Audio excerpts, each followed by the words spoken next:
Outra forma de violência é a falta de acesso básico à informação e educação.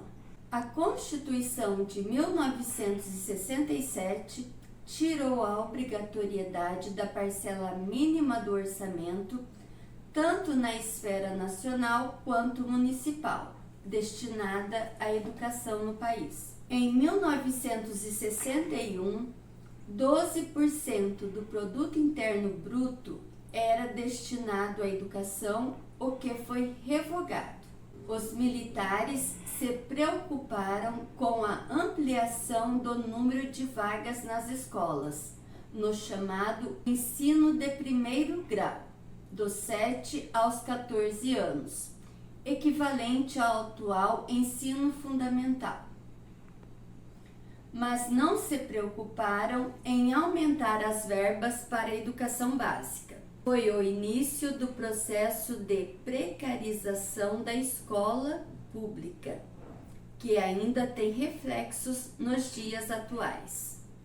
Com a falta de investimento na área e o crescente aumento da população em faixa etária escolar, o resultado foi o sucateamento dos prédios públicos, que não tinham estrutura o suficiente para receber os alunos, o que beneficiou a expansão do sistema de ensino de escolas particulares.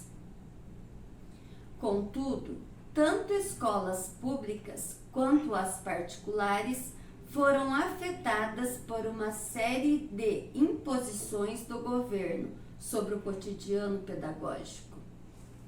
Tanto escolas públicas quanto as particulares foram afetadas por uma série de imposições do governo sobre o cotidiano pedagógico devido à constante vigilância, já que o sistema educacional também teve modificações em suas diretrizes. Pouco depois da promulgação do AI-5, em 1968, foi criada no Ministério da Educação e Cultura, MEC, a Comissão Nacional de Moral e Civismo, que procurava garantir que a escola fosse uma difusora privilegiada dos valores conservadores do regime, desde o início da escolarização, como parte da consolidação da doutrina de segurança nacional. Esta doutrina foi formulada em fins da década de 1940 nos Estados Unidos da América e ganhou força com a Guerra Fria, sendo difundida por toda a América Latina a fim de evitar a ameaça comunista. Em 1969, 2 disciplinas foram abolidas do currículo escolar. Os estudantes não tinham mais sociologia nem filosofia. Em seu lugar, o governo militar criou 3 disciplinas: a educação moral e cívica para o primeiro grau, no qual só deixou de ser obrigatória em 1992. A Organização Social e Política Brasileira, OSPB, para o segundo grau, e a disciplina chamada Estudos dos Problemas Brasileiros, para o ensino superior. O governo dos militares se preocupou em reforçar sua ideologia política através da educação, também comprometendo os ensinos das matérias de História e Geografia, que focavam em aspectos pontuais, sem espaço para expressão dos professores, afinal, poderiam ser denunciados por subversão. As instituições de ensino só voltaram a ter liberdade quanto à grade pedagógica após a redemocratização e, em especial, a partir do ano de 2003. Outro problema enfrentado pelo governo militar era a enorme quantidade de analfabetos da época, que era cerca de 40% da população de 15 anos ou mais dos brasileiros, o que era incompatível com o modelo industrial que começava a se estabelecer no país após o grande êxodo rural, que ocorreu nos anos 60 no campo.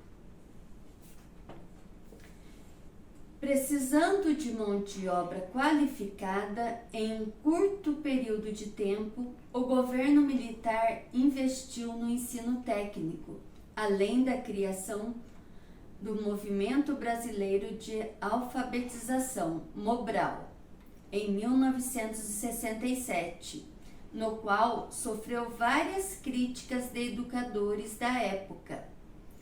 Apesar do objetivo do governo ser diminuir o índice de analfabetos, segundo o levantamento do jornal O Estado de São Paulo, em 1985, o índice de analfabetismo havia diminuído 2,7%. O ensino médio deixou de ser obrigatório e pouco houve investimento nas faculdades de ensino superior, que começou a ter um aspecto elitista, ainda que fossem universidades públicas. Visão explícita na fala do ministro da Educação na época, Coronel Jarbas Passarinho, no qual afirma que nem todos são migradores de grandes voos. Muitos se darão por satisfeitos antes da universidade. Ainda assim, faltavam profissionais de ensino superior para lecionarem nas salas de educação básica. Uma solução encontrada foi uma modalidade de graduação conhecida como licenciatura curta. Os cursos das mais diversas áreas tinham duração de 2 anos e meio e davam condições formais para milhares de profissionais lecionarem nas salas que estavam sendo abertas. Também era comum encontrar profissionais sem uma formação específica compondo o corpo de professores. Marcada pelo autoritarismo e conservadorismo, as instituições brasileiras rapidamente trataram de extinguir outros métodos de ensino. Um dos exemplos mais notáveis era a pedagogia de Paulo Freire, que teve o status invertido pelo regime militar, visto que no governo de João Goulart, Freire coordenava o Programa Nacional de Alfabetização e adotava o método por ele desenvolvido nos círculos de alfabetização do Movimento Popular de Cultura, em Pernambuco. A preocupação em extinguir novas metodologias consideradas como subversivas também se estendeu em toda a América Latina. Fica evidente que a educação era um grande instrumento de difusão política, assim como os meios de comunicações e mídias, como visto nas aulas anteriores.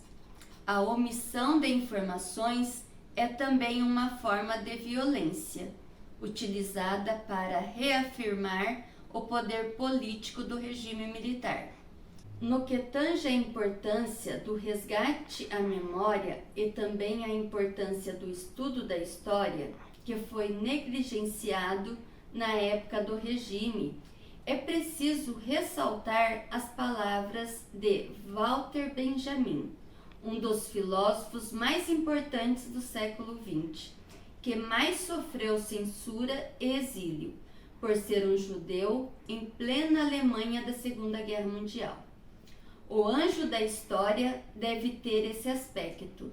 Seu rosto está dirigido para o passado, onde nós vemos uma cadeia de acontecimentos.